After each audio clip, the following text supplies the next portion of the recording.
Welcome to Azzy's Guide to Guild Wars 2. We are going to start a brand new series called WvW Basics, which covers the fundamental aspects of world versus world gameplay in Guild Wars 2. As you know, there are three different game styles for Guild Wars 2. There's PvE, where you fight, the computer and stuff.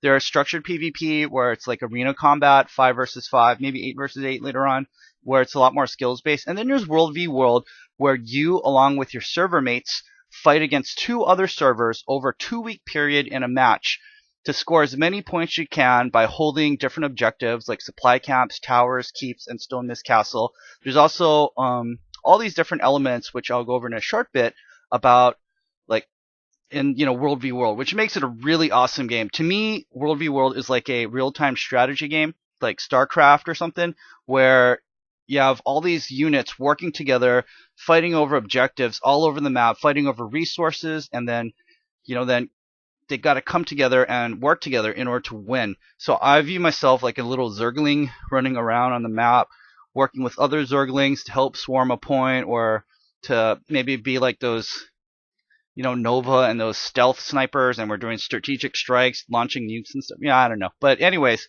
that's how I view World v World, which is like a more strategic, tactical, big picture battle. And I'm going to go over some of the more fun aspects of World v World. Of course, it's a 2-week battle, and you need to hold these different objectives in order to score points once every 5 minutes, which is their scoring cycle. And at the end of 2 weeks, the server with the highest score gets a slight buff to something or another, I don't really care, to their entire server. But more so, you're matched against other servers in the next matchup that have equal or similar aggressiveness play level for World v World. If you're servers on the lower end, that's okay too, because your server is going to get rematched with other servers that did not perhaps do as well in their previous battles. But that's okay. So that's how their ladder system works. For World v World, there's all these different keeps and objectives, but what's also really cool is supply.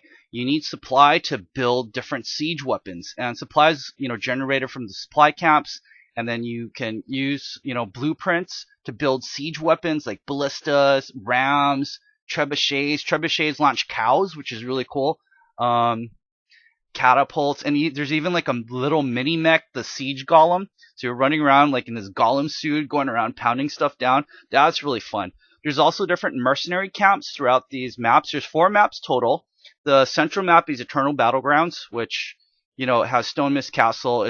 Everything's densely packed there. Then there's 3 Borderland maps, which are pretty much identical to each other, but each server has a Borderland map, which is their home world, and there's 3 keeps there. They got to defend stuff. There's an Orb of Power, which gives you like a 5% health boost, so players fight over that. There's back to the mercenaries. There's like ogres and these frog Hylic people. There's Molvex, there's Quaggins, and you could win their affection by giving them cookies and no, I'm kidding. You gotta kill things and stuff to win their affection. Once you get it, they help attack and defend for you, which is really cool. There's little sentries that are all over the map. So if you're like a solar player, you're like, I don't want to join up with all these guilds. You could go and kill a sentry, or you could kill these caravans. The supply camps send supply via these Doliacs that are like just kind of trudging along from location to location. If you could kill them, you totally stop the flow of supply. There's also objectives like the Storm Temple, which if you capture it, the temple shoots lightning all over the place. It could heal you. It could zap the enemies. It could zap their siege weapons. It's really cool. There's also jumping puzzles all throughout the maps. There's 4 jumping puzzles total. On the jumping puzzle, you sometimes have to jump through a waterfall or find it through an underground passage, and you gotta jump around. There's traps in there. You could set the traps against your own teammates, kind of like Lara Croft or Indiana Jones. There's a giant rock. Oh, spoiler. And once you get to the end of the puzzle, there's a treasure chest. You open it up, you get some blueprints, you get some badges of honor. Really cool stuff. A lot of fun. Good place for griefing.